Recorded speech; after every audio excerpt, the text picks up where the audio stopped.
Thanks for checking out this movie review video. This is for the 1990 Lucio Fulci film Demonia, and apparently Fulci wanted his name taken off of this film. I can see why. This is definitely by far the worst Lucio Fulci film I've ever seen.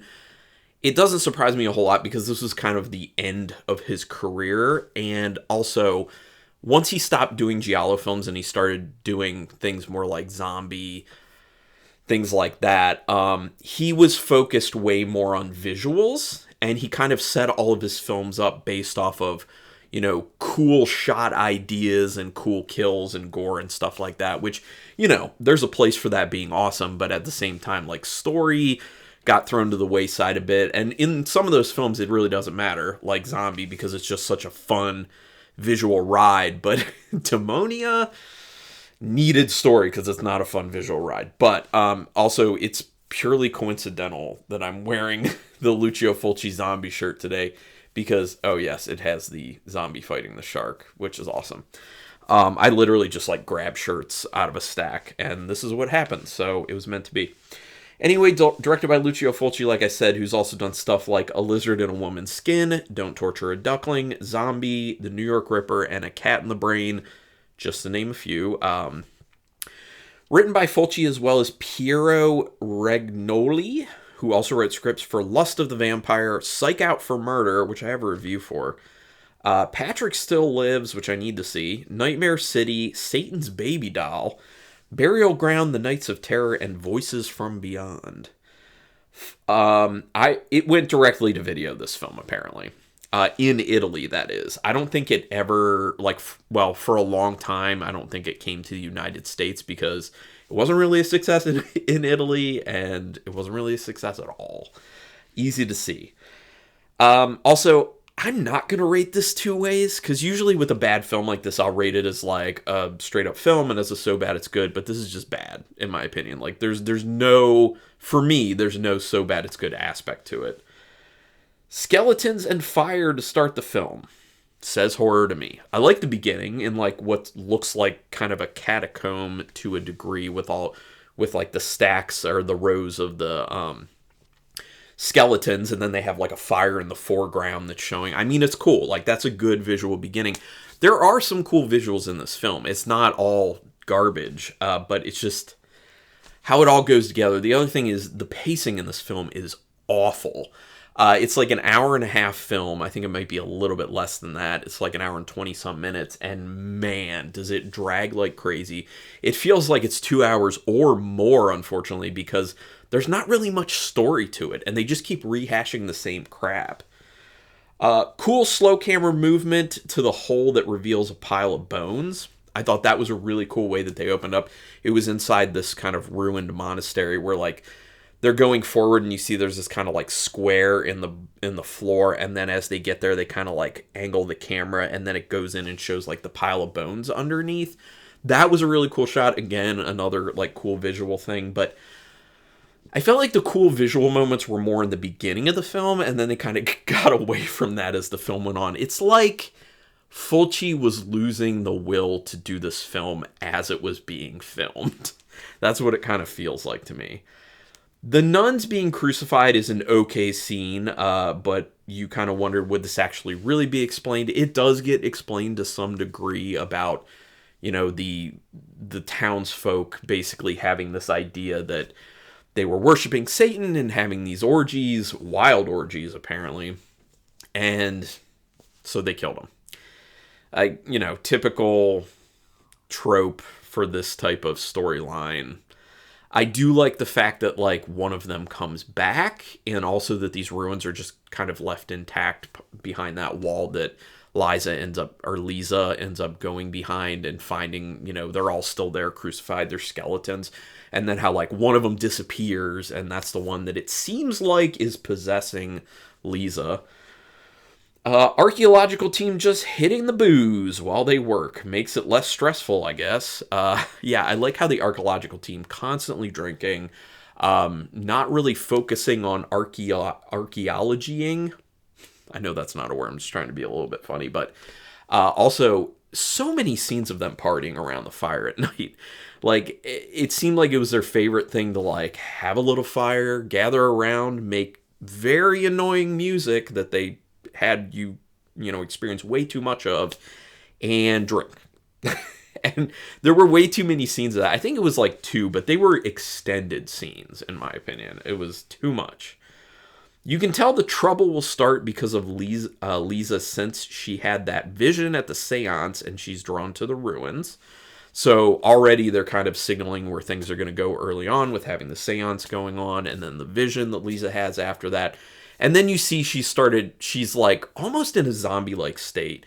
The first time she goes to the site of the ruins, they're actually working on something else, the archaeological team, and then she just kind of wanders off, and she looks like she's almost in kind of like this stupor, in like a zombified state, if you will, where she's being like literally drawn by something. And that's when she goes to the monastery and she goes behind the wall. She ends up picking at the painting on the wall and then gets behind it and finds those crucified skeletons. You get the idea the whole town knows something they won't tell the archaeologists. That's true. Then it's confirmed by Porter when he says the townsfolk would kill to keep the past of the monastery buried. And obviously that's what ends up happening, because you get the idea that Lisa ended up getting killed by the townsfolk in the end. So it is kind of like this cycle where these nuns were killed by the townsfolk. Lisa, possessed by one of the nuns, supposedly was killed by the townsfolk, because they're like, look, there's a curse that's going to be unleashed, basically. If we allow these people to continue to mess around with this stuff, we got to nip this in the bud. So, yeah. Lisa's exploration of the ruins is visually interesting, I will say that. But it also seems like filler due to the lack of an actual story, because it's visually interesting, but it goes on for so extremely long that it really feels like a lot of scenes in this film, that they're trying to pad that runtime. It really felt like so much filler in this film, and that's one of the things I hated about it. That moving camera work acting like the pickaxe when Lisa is putting a hole in the wall where the painting is, extremely annoying.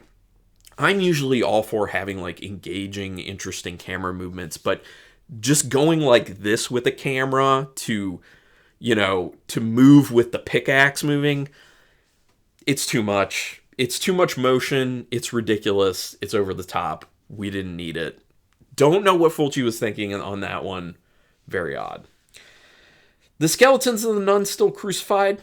Very cool visual. Another visual I actually really enjoyed. So once again, like, he still had it in certain scenes from what he had done with, films like Zombie or like City of the Living Dead, The Beyond, stuff like that. So it shows up in flashes. Like, old Fulci shows up in just these little flashes. But for the most part, when you look at the film as a whole, you're just like, needed to be like engaging the whole time through, especially because the story wasn't that great. Well, I didn't expect to see Porter killed by a headless, naked ghost wielding a spear gun. What was the point of the ghost being A, headless, and B, naked? I don't know. It didn't really make sense. Also, how could it really hold a spear gun when it was kind of like partially transparent? I don't really understand that. But it was a nice surprise kill. I like that aspect of it. Just weird. What is with the scene of Lisa standing in the Colosseum and Paul yelling at her not to go? It goes on forever. Like, fine. Like, it's this kind of like whatever weird scene. But my problem is the fact that it just keeps going on. She's just standing there. Paul is still yelling at her, the exact same thing. We're not adding anything to the story. And this is yet another one of those moments where I'm like, this is filler. This is obviously filler. All Lisa's nightmare did was show us what we already know. Lame. That's another thing. Filler. Having a nightmare sequence that reveals absolutely nothing. It's just, oh, this person's having yet another nightmare. She's already had one. She had her seance vision. And they're like, show us something different. Like, give us an extra glimpse into what happened back when the nuns were actually rounded up by the townsfolk and crucified. Like, give us something. But they don't. You start to think there's something to the coughing after the mayor, then the librarian keep doing it. That never really came to any sort of fruition. I thought maybe they were laying something down where, like, the mayor is coughing, he had, like, that hanky, and then the librarian, they make a point of him coughing while he's walking away after he showed the books to Lisa. I thought they were going to go somewhere with that, like the curse is taking hold or something. And maybe that was the intent. I don't know, but it's not said. It's not made apparent. Do we really need to see the archaeologists partying around the fire more than once? Already talked about this, but it bears repeating. Do we need to see that? Answer's no, we don't. Finally, something interesting when Kevin and Sean fall onto the spikes in the monastery, but it didn't look that good. That's the thing I didn't like about that. Like, cool that we get some deaths finally. I like that. And the fact that they both fall on these spikes. But, excuse me, they definitely looked like dummies. They did not do a great job with it. Kind of rough looking. Excuse me. Throat's getting dry. I don't have my water, unfortunately. And Fulci shows up as Inspector Carter. Doesn't add much. Just says to stay away from the townsfolk. That's the advice that Fulci has for these people. And so when I saw him show up in the film as Carter, I was kind of like, okay, he wanted his name taken off of the film, but he's in it. So, excuse me. Severe apologies for that. I really apologize. So he wanted his name taken off of this, but people know who he is. They know what he looks like. So they would still see him in the film and be like, oh, Lucio Fulci. And then they would probably know that he had more to do with it than just being Inspector Carter, which is a pretty whatever character. Like, literally the only thing he really does is be like, stay away from the townsfolk. Okay. Lilla, the medium, says that the nuns had pacts with Satan and had wild orgies. My question is, are there ever tame orgies that get talked about in film? They're always wild orgies. There are no, like, they had orgies, but they're pretty low-key orgies. You know, those, like, low-key, like, orgies. Wild orgies. Loud. The neighbors could hear it all. Those are the ones that get talked about in film. I just thought that was funny. The burning baby scene is done in a pretty good, disturbing way, in my opinion. I can see where a lot of people would see that back in 1990 and be like, oh my gosh, that is too much. Because the baby did look kind of real. I mean, it wasn't the whole baby. It was just like the arm and the hands. But in the fire, like actual fire on that baby, the fake baby, man, did look pretty disturbing and good. I do like the discovery of Porter's head on the boat anchor. That was cool. I did like that. And then a little weird how they tie it in later to the whole, like, salacious thing that happened between Porter and Paul about, like, some sort of research thing and a statue that was headless. And they're like, well, obviously that means that you killed him because we found him headless. And then his head was on this anchor. But when they pull it up and you see the head on there, cool. Like that. Oh man, that cat attack scene. Funny. That was hilariously done. They look so fake, and when they're real, it's like between fake and real. When they're fake, they look amazingly fake. Ridiculous. I did laugh at that. But when they're real, you can tell there was someone actually holding their paws, like holding their arms and like moving their paws. It was hilarious. That's probably the funniest scene in my opinion. Although, I will say, the eyeballs like being taken out did look pretty solid. I did like that aspect of it. So Turi the Butcher is the wise man around town. At least Carter ends up thinking so because he's spending so much time talking to him. By the way, Alino Saleme, who played Ripper in Demons, one of the punk guys, like the head punk guy in Demons, he played Turi the Butcher. So as soon as I saw him, I'm like, I know that guy. Like, and I knew immediately he's from Demons. I just didn't remember what his character name was in it, or what his name was for that matter. I like how they act like they're going to tell you what the disagreement between Paul and Porter was, but don't. And what they do say is unbelievably vague. Like, they literally talk about, oh, you had this disagreement. And then we know you killed him because it had something to do with a headless statue. Excuse me. I don't get it. Just, again, not enough story. How about that scene of Turi getting hit with the meat? weird, not great, looked funny, like stupid funny. Although his tongue getting hammered to, getting a nail hammered through it onto like this block of wood, or like this stump is what it looked like, that was pretty decent. Although it didn't really look like an actual tongue. It looked like, you know, raw meat of some sort. But decent for the time. I appreciate the thought, but the scene of John getting torn in half, not looking great. You can tell that it was a dummy that they just filled with actual like animal innards, and then they just ripped it. And I get it. Like if they went quicker on that take and they didn't show it as much, it was just like a quicker rip and it was kind of a shorter shot, I think it would have been more impactful. But they stay on it so long that you really see how fake it looks, and then you're just like, you laugh kind of. I mean, I did. But then I also didn't understand how the kid, what was his name, Robbie, gets just drenched in blood from that, because based off how they shot it, he wasn't anywhere near the body. So like blood does not fly like that, especially not that volume that would be able to hit him like that. Just really weird. He would have, this is what I wrote about that. The only way, the only way Robbie could have gotten bloody like that is if he played around in his father's guts, which actually that would have been a good scene. Why did we not get the scene of Robbie playing in the guts? Because that's gotta be the way that he got that much blood on him. He's disgusting. Obviously, the green stuff coming out of Lisa's mouth means that she's possessed by the missing nun. Obviously, ever since The Exorcist, green goo coming out of people's mouth typically means they are possessed. And Fulci just stole from The Exorcist for this in that sense. So Lisa's body ends up on the ground, and the skeleton of the nun who possessed her appears back on the cross. Okay.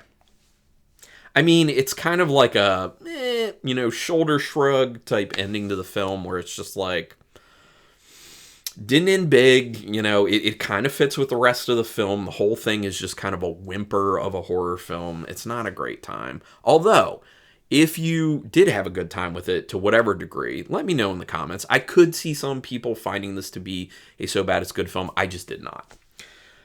Plenty of interesting camera work to keep you engaged on a visual level. Not always, but for the most part. But too many aggressive zooms. That's another thing. He went hard on these aggressive zooms in the film. Not a fan of aggressive zooms. That's something that Giallo did a decent amount of, like having a lot of zooms, sometimes aggressive, but these were like aggressive, like not warranted, ridiculous. Last thing I want to say about this one, a good drinking game would be to take a drink each time a zoom happens, maybe even just a zoom on a person's face, or a tight shot on someone's face. A lot of tight shot on people's faces, zooming to people's faces, and just zooming in general. You could get wasted playing that drinking game with this film for sure. Although, I don't think I'd really encourage people to watch this film. If you've seen it once, I feel like that's enough. Although, if you feel differently, let me know in the comments. I would love to know why, and that's fine. Differing opinions. So out of 5 stars with half stars in play, I'm giving this a not good 1-star rating. I'm not going to go lower than that because there were a few things like some cool visual things and, some practical effects that were kind of cool. And I did laugh at it here and there. But yeah, like I said at the beginning, by far the worst Fulci film I have ever seen. Now, I'm going to also be reviewing Manhattan Baby and Enigma by him, which I have heard are better than Demonia, and didn't find in my research they wanted his name taken off of those two, so that's encouraging. So look out for those reviews. I'm going to be doing those as well. Let's talk about this film. Go ahead and put some comments down there, like it, hate it, in between. Give me a sentence or two about why you do or don't like it. And subscribe to my channel, please, if you haven't already. I really appreciate that. It is quick, painless, costs you nothing, and I appreciate it very much. Also, hit the notification bell button because then you'll know when I'm putting up new videos, which I'm doing at least 4 a week at this point. Regardless, though, thank you very much for taking your time to watch this particular video, and until next time, keep it brutal.